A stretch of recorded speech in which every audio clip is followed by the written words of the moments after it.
Bueno, muchas gracias nuevamente por su atención. Pues en aras del tiempo voy a hacer una historia breve. No voy a cuestionar cómo se ha manejado el tema del consumidor en Costa Rica. Es un proceso personal de cada país.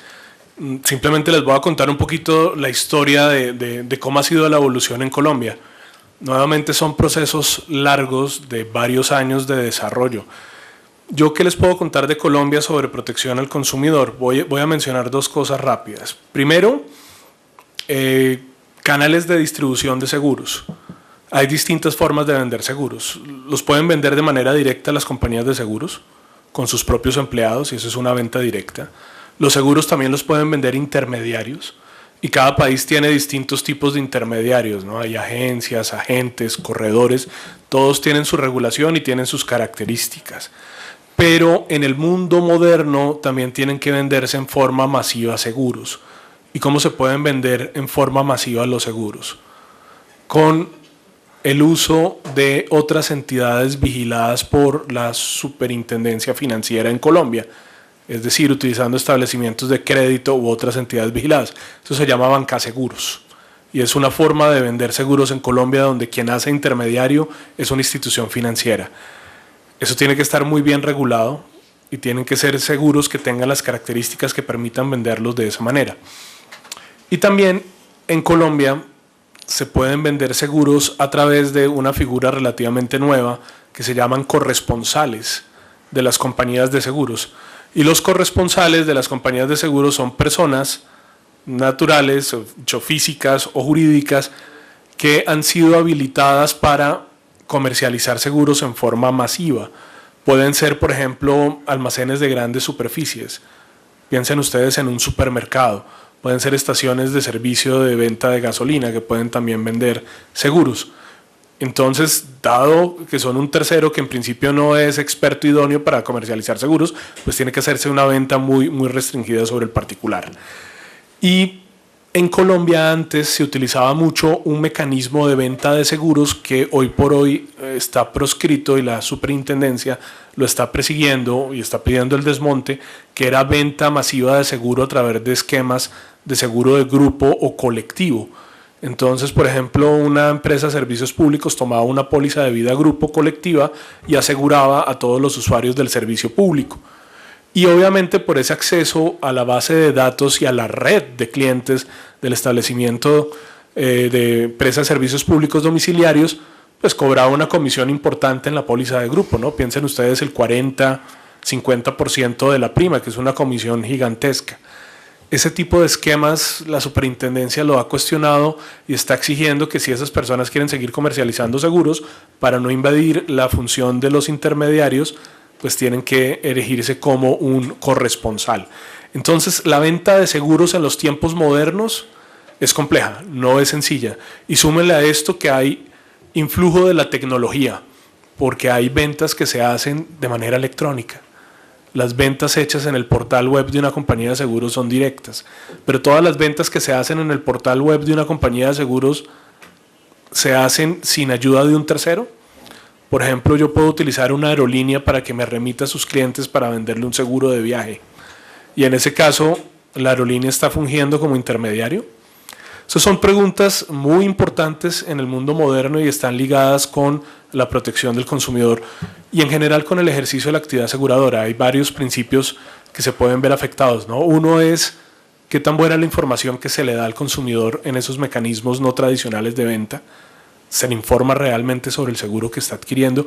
Y segundo, hay terceros que están invadiendo lo que era una profesión restringida y exclusiva de los intermediarios. Son preguntas que vale la pena mantener y hay que plantearlos porque el mundo moderno se mueve en ese sentido, sobre todo en lo que tiene que ver con comercialización masiva. Ese es un tema que en Colombia no se ha terminado de resolver. Yo me imagino que ustedes acá tendrán más o menos los mismos problemas sobre el particular porque es cuestión de cómo se está moviendo el mundo. Lo segundo que quería comentar, y es para echarles las historias de protección al consumidor, es cómo son o cómo se maneja la jurisdicción de seguros en Colombia. En Colombia tenemos la jurisdicción tradicional, ordinaria, cuya cabeza es la Corte Suprema de Justicia. La Corte Suprema de Justicia tiene tres salas: una sala laboral, una sala penal y una sala civil y comercial. Entonces, por regla general, los litigios en materia de seguros deberían ventilarse ante la jurisdicción ordinaria, porque es la jurisdicción natural para ese tipo de controversias. Y no importa si la compañía de seguros es estatal o es 100% privada. Cuando una compañía estatal actúa como un particular, como es el ejercicio de la actividad aseguradora, pues su juez natural es el juez civil, como si fuera cualquier otro particular, y sobre eso no ha existido nunca controversia en Colombia. ¿Qué otra jurisdicción hay en nuestro país? La jurisdicción contencioso administrativa, y esta es la que juzga el Estado. Ahí pueden ir aseguradoras privadas o la estatal cuando se refiere a contratos estatales. Entonces, si actúan como garantes, cauciones de un contrato estatal, pues eso se ventilará en la jurisdicción contencioso administrativa, también cuando el contrato de seguro sea estatal. Y entiéndase por contrato de seguro estatal aquel donde el tomador sea una entidad del Estado. ¿Listo? Tercera jurisdicción es la arbitral. Desde hace muchos años en Colombia se permiten mecanismos alternativos de solución de conflictos. Uno de ellos es la jurisdicción arbitral. Funciona bastante bien. Los grandes pleitos en materia de seguros en Colombia se ventilan ante árbitros. Es una justicia que es costosa, porque hay que pagar los árbitros, pero una justicia, primero, especializada, altamente especializada, porque los que deciden son eminentemente expertos, y segundo, es muchísimo más rápida que la justicia ordinaria. En arbitraje ningún pleito puede durar más de 1 año y medio desde que uno radica la demanda. Entonces es bastante efectiva. Una cuarta forma de jurisdicción en Colombia, que tiene 6 años, 7 años de experiencia, es la jurisdicción de facultades jurisdiccionales de la Superintendencia Financiera. En Colombia, la superintendencia, el ente regulador y de vigilancia, puede ser juez y tiene una delegatura especial. Y las controversias entre los consumidores de seguros, sean personas físicas o jurídicas, y las compañías de seguros, se pueden ventilar ante la superintendencia en un proceso de tipo judicial, jurisdiccional. Pues bien, hecha esta aclaración de cómo funciona la jurisdicción en Colombia, falta agregar una última, y es la jurisdicción constitucional. En Colombia tenemos una Corte Suprema de materia constitucional que se llama la Corte Constitucional. En Colombia se puede interponer una acción de tutela, que es un recurso de amparo, ante particulares o ante entidades estatales. Pues imagínense que la acción de tutela desde hace 15 años se ha utilizado como un mecanismo jurisdiccional en materia de contrato de seguros. ¿Cómo comenzó la historia de la jurisdicción constitucional? En el año exactamente 2001, ya 17 años, empezaron a interponerse por primera vez acciones de tutela en contra de compañías de seguros fundamentadas en la negativa de una compañía de seguros en expedir un contrato de seguro. No estamos hablando de una póliza obligatoria de accidentes personales o de accidente de tránsito, sino es un seguro en estricto sentido voluntario, porque no está consignado en la ley como obligatorio. Me refiero a qué seguro, al seguro de vida grupo deudores cuando usted adquiere un crédito hipotecario. Ese seguro, que en muchas latitudes lo llaman seguro de desgravamen, no es obligatorio porque no está previsto en la ley. Es una imposición establecida por el establecimiento de crédito, el que presta dinero. Pues bien, en el año 2001 una pareja, no me voy a referir, pero pues entiendo que era una pareja de homosexuales, que tenía un crédito hipotecario y quería adquirir una vivienda, y fue al banco y solicitó el crédito. Ambos tenían ingresos y estaban dispuestos a otorgar la hipoteca correspondiente, pero el banco les dijo que no les liberaba el crédito ni les prestaba el dinero hasta tanto no adquirieran la póliza vida grupo deudores. Pues resulta que la pareja era VIH asintomático. No tenían SIDA, pero sí eran portadores del virus del VIH. Cuando van y tratan de sacar el seguro de vida grupo con la compañía de seguros dice: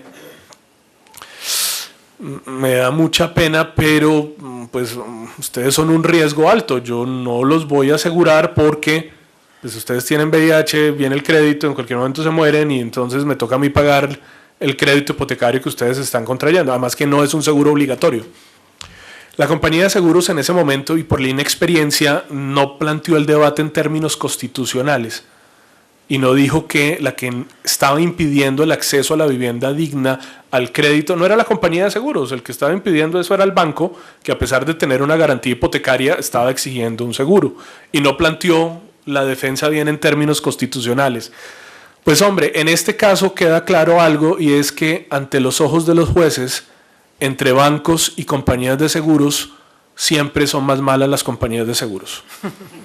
Somos tremendamente incomprendidos los del sector asegurador, y la razón de ser es que se hace una promesa de amparo, es una cobertura sobre intangibles. ¿Qué vende un intermediario? Una promesa de indemnización cuando se produzca un siniestro, pero no hay nada tangible, es un servicio muy, muy difícil de entender y comprender, y por eso la mala fama que tiene muchas veces el sector asegurador. Una defensa impropia de la compañía de seguros llevó a que la exigencia no fuera contra el banco, sino cayera contra la compañía de seguros. Y la Corte Constitucional en Colombia dijo, mire, usted compañía de seguros no me va a alegar el artículo 1056 del Código de Comercio, que le permite a usted decidir qué riesgos suscribe y cuáles no, porque en este caso usted vulneraría derechos fundamentales.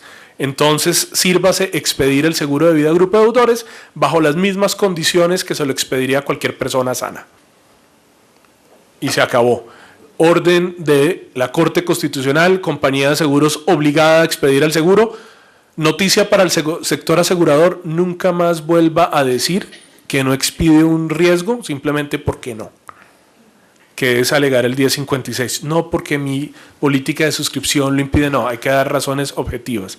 Y hay que tener mucho cuidado porque el debate cambió, no es eminentemente técnico, no es eminentemente comercial, sino acá es un debate constitucional. Y cuando el debate es constitucional, se pelea en términos constitucionales y hay que buscar cuáles son los precedentes. Y la historia siguió. En el año 2002, año siguiente, pidieron una póliza de accidentes personales para personas que tenían una discapacidad, eran niños con discapacidades físicas, síndrome de Down, y pidieron una póliza de accidentes personales. La compañía de seguros se negó a cotizarlo y a acción de tutela llega a la Corte Constitucional y la Corte Constitucional dice, ¿cómo así que usted se está negando a cotizar esa póliza? ¿Cuáles son las razones objetivas para negarse? Y adivine qué le tocó hacer a la compañía. Cotizar la póliza, porque no se pueden vulnerar derechos fundamentales. Y estamos hablando de seguros que no son obligatorios, son eminentemente voluntarios. ¿Pero qué cuestionó? La negativa no justificada para negarse a contratar. Ya no es tan libre usted de negarse o no. Y en el año 2006 comenzó una controversia con pólizas de caución. Alguien quería embargar a una compañía de seguros y necesitaba una caución para poder embargar a la compañía de seguros. No se demostró nunca en el caso, pero lo que siempre se comentó es que las compañías tenían un pacto de caballeros entre ellas, donde ninguna compañía iba a expedir una caución para embargar a una colega.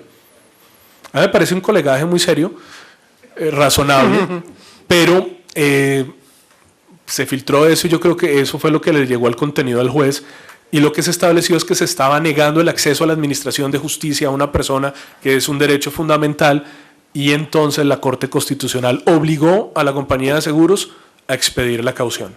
Entonces vean ustedes esta primera historia de constitucionalización del derecho de seguros en aras de protección de los derechos fundamentales, donde se cuestionó la libertad absoluta por parte de una compañía de seguros en seguros no obligatorios para decidir si contrata o no y bajo qué condiciones lo puede hacer. Entonces es una primera historia que les quiero comentar. ¿Cuál es la segunda?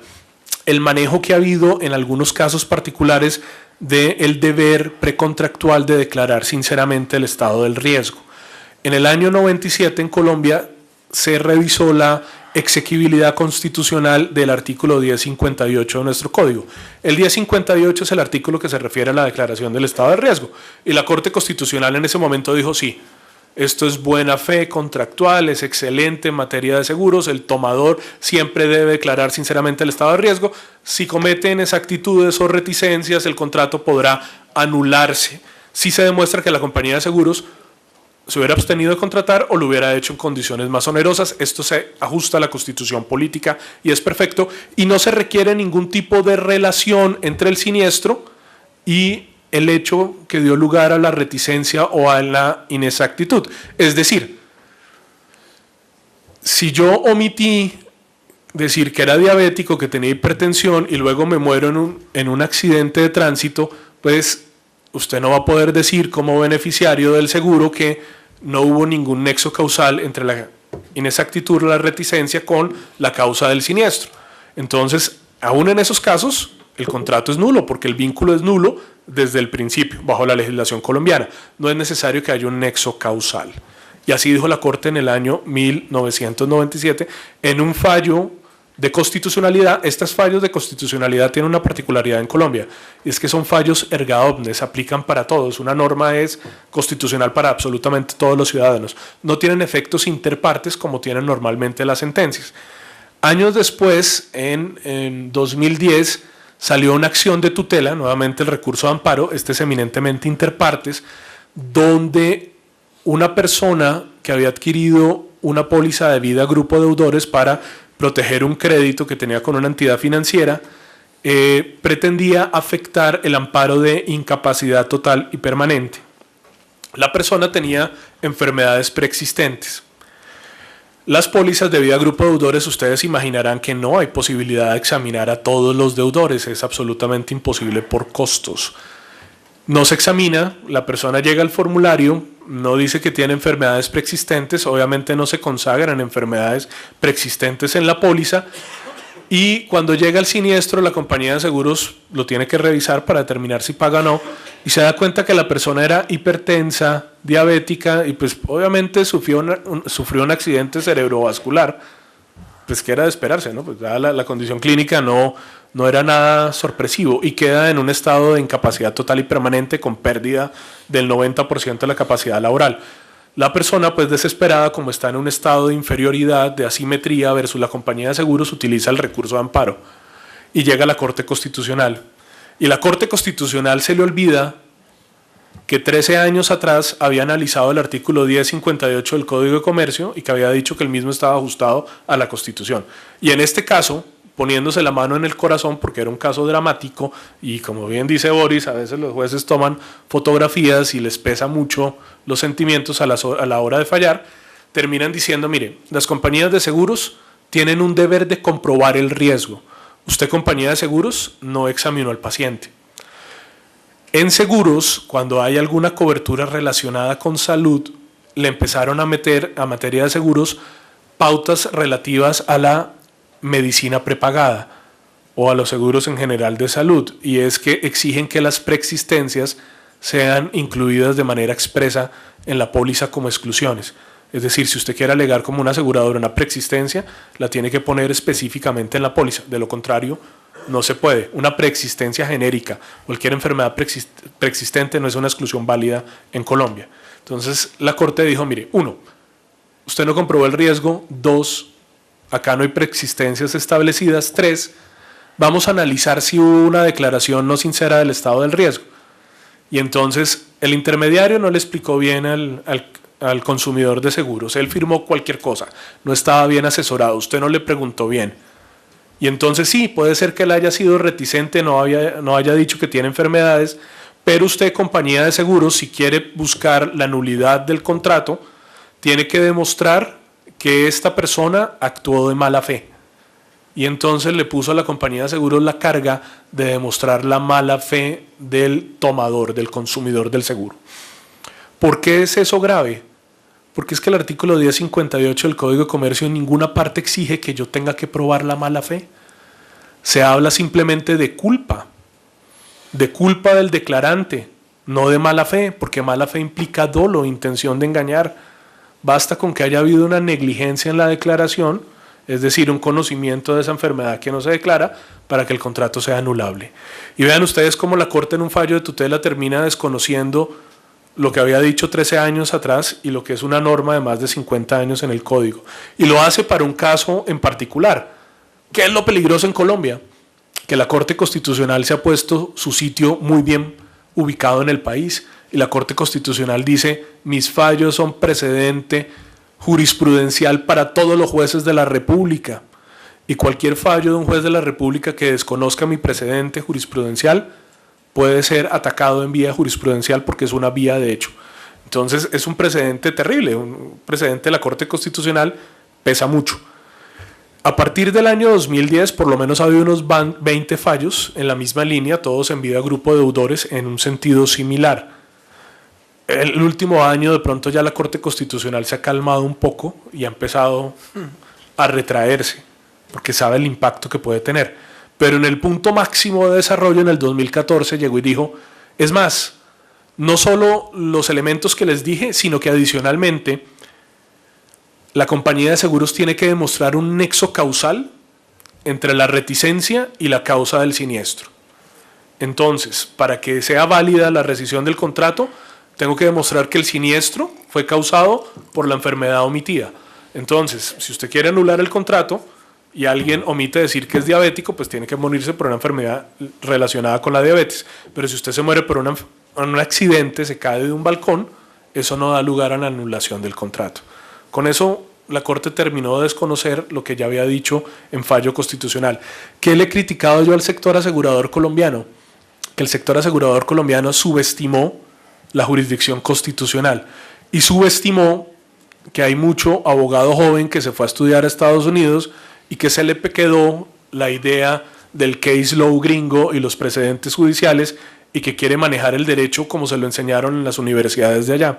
Y entonces en la jurisdicción constitucional usted tiene que pelear como pelean los gringos, con precedentes jurisprudenciales. ¿Qué debieron haber alegado a las compañías de seguros en estos casos? Que ya había un precedente constitucional de superior jerarquía, que era que el 1058 era exequible y que un fallo interpartes de la Corte Constitucional no podía desconocer ese precedente. Pero nunca lo alegaron porque no pelearon en idea constitucional. ¿A qué se limitaron? A decir que había habido reticencia, nunca buscaron probar la mala fe y entonces se equivocaron en cómo tenía que dirigirse la pelea.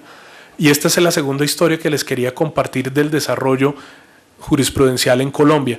¿Qué tenemos ahora? Una Corte Constitucional que se está midiendo un poco, creo que ya llegó al máximo y empieza de alguna forma a sentar la carga. Siempre las historias de desarrollo de protección al consumidor son así, ¿no? Van a un extremo, vuelven y finalmente de pronto encuentran un punto medio que puede ser quizás el ajustado. Y para no cansarlos con estas historias, les iba a compartir únicamente una historia más,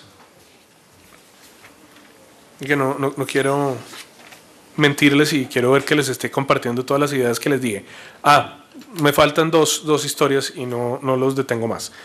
En el caso del amparo de ITP, que está ligado a las pólizas de deudores, hay unos casos interesantes en jurisdicción y es la discusión sobre si los familiares de la víctima, cuando hay por ejemplo muerte, no en ITP sino en muerte, si los familiares del asegurado que fallece tienen legitimación en la causa para demandar a la compañía de seguros. Este es un seguro de vida a grupo de deudores donde el interés asegurable lo tiene es el banco, que es el acreedor. El banco es el que puede cobrar.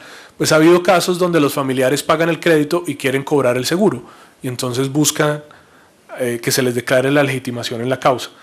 Hay un caso que me pareció tristemente célebre en Colombia, que sí está ligado con ITP, donde la póliza decía que usted se consideraba inválido y tenía una incapacidad total y permanente cuando existiera una calificación dada por una junta calificadora de invalidez. Es decir, uno necesita un diploma para ser inválido en Colombia, así funciona. Sin diploma y certificación no lo soy. Una persona venía pagando su crédito, lo había contratado y llega un momento en que no puede seguir trabajando y en ese momento para de trabajar. Sin embargo, la Junta Calificadora de Invalidez todavía no le ha declarado la incapacidad. El hijo de la señora, que es un muy buen hijo, dice: mamá, yo la voy a ayudar con ese crédito. Y antes de que le califiquen la invalidez a la mamá, sabiendo que la mamá ya está inválida y no puede seguir pagando, dice: yo tengo una plata, un dinero que me conseguí, y paga la totalidad del crédito. Lamentablemente, el siniestro no había ocurrido para cuando se cancela la totalidad del crédito, porque el siniestro está marcado con la calificación de la invalidez. Ya se había estructurado la invalidez, ya existía una invalidez como tal, ya no estaba trabajando la persona, pero todavía no había siniestro bajo la definición pactada en la póliza. Demandan ante la superintendencia financiera en facultades jurisdiccionales y la superintendencia le dice: bueno, está bien, usted logró demostrar que tiene legitimación en la causa por haber pagado el crédito. El problema es que al haber pagado usted el crédito, extinguió la cobertura del seguro, ahí se agotó, y entonces lamentablemente cuando ocurre el siniestro, que es cuando se califica, ya no existe póliza. Lo lamento mucho. Eso es una conclusión necesaria, que toda buena acción en la vida tiene su correspondiente castigo. Entonces uno de hijo lo que tiene que hacer es no le pague el crédito completo a los papás, vaya pagando las cuotas para que nunca entre en mora el seguro. Es un tema que a mí la verdad me pareció patético y resulta de la jurisprudencia de la superintendencia aplicando fallos de la Corte Constitucional en materia de ITP, porque la Corte dice aplique calificación.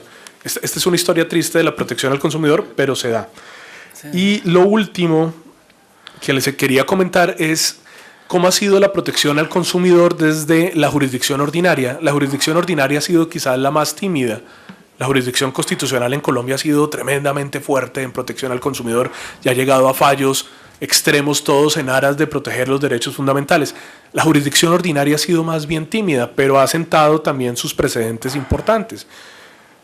Desde hace 20 años prácticamente dijeron no se pueden restringir las formas en las cuales yo puedo acreditar un siniestro y tengo plena libertad probatoria.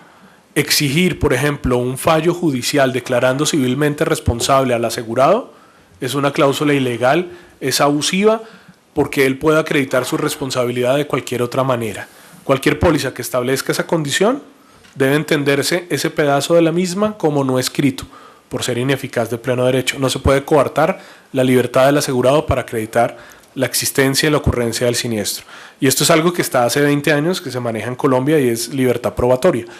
El último caso, que es más reciente, que es de febrero de este año, que se los quería compartir, es un análisis de cláusula abusiva sobre una cláusula particular específica en materia de seguros de automóviles.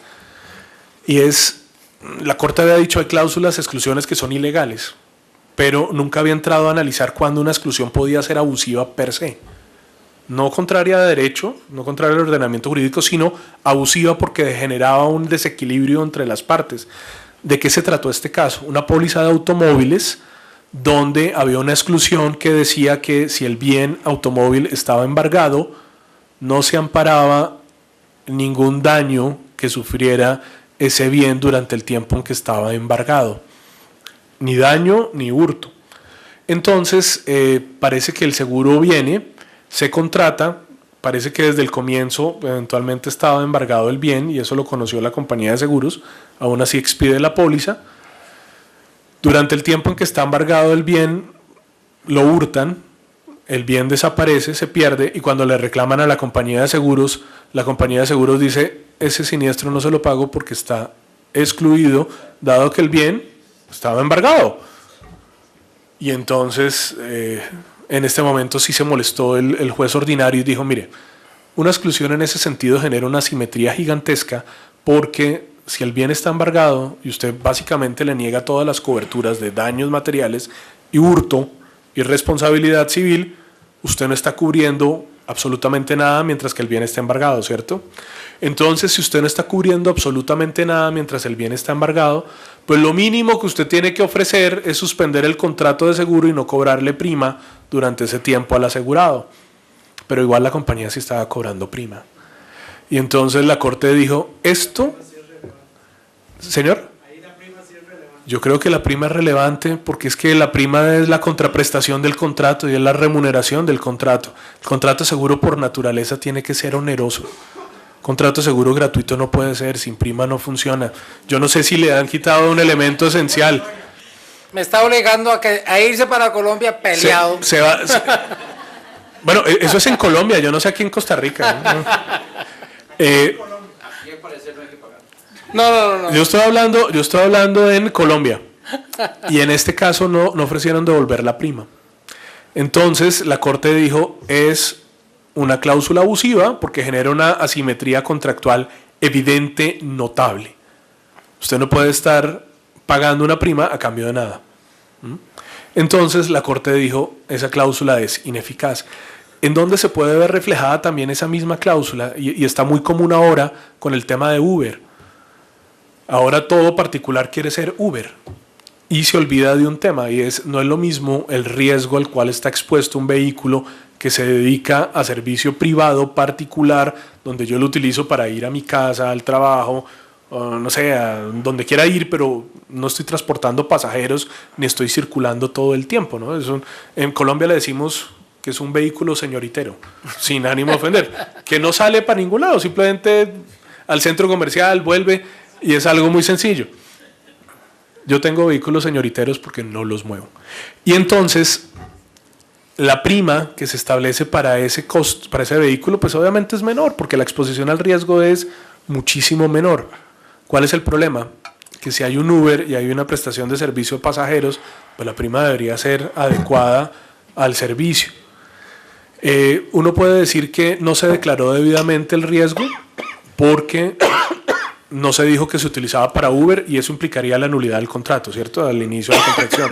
O si al inicio no estaba en Uber y luego se contrata la plataforma, pues se puede hablar de una agravación del riesgo.